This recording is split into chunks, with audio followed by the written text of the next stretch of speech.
C'est en janvier 2016 qu'Artur Mas a passé le relais à Carles Puigdemont. Une retraite forcée, laisser sa place était le prix à payer pour que sa coalition pro-indépendantiste, Ensemble pour le oui, obtienne le soutien des députés anti-système de la CUP et puisse ainsi disposer de la majorité absolue au Parlement catalan.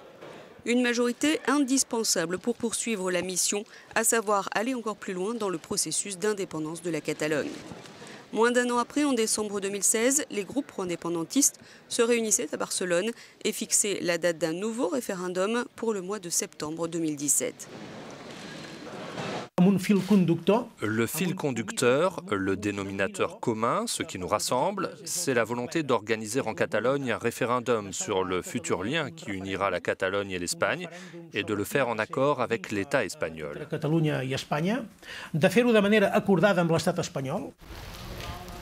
Or, même si le dirigeant catalan avait été reçu à Madrid, la position du gouvernement espagnol n'a pas bougé. Comme ce fut le cas avec Artur Mas, le Premier ministre Mariano Rajoy a répété à son successeur que le référendum serait illégal et donc sans effet.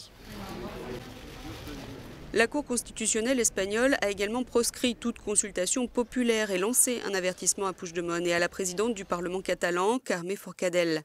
Celle-ci est d'ailleurs poursuivie pour désobéissance pour avoir soumis au vote des textes relatifs à l'indépendance de la Catalogne. Les séparatistes ont en effet entrepris de créer les institutions nécessaires au fonctionnement d'un État indépendant d'ici à l'été 2017.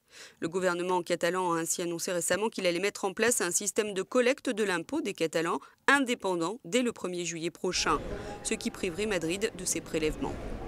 Avec ses 7,5 millions d'habitants, la Catalogne est l'une des régions les plus riches de l'Espagne, où le sentiment nationaliste est très fort. Selon un sondage de décembre, 46,8% de ses habitants sont contre l'indépendance, mais 45,6% y sont favorables. La région apparaît bien divisée et Madrid reste ferme. Rajoy affirme qu'il ne permettra pas de nouvelles atteintes à la légalité.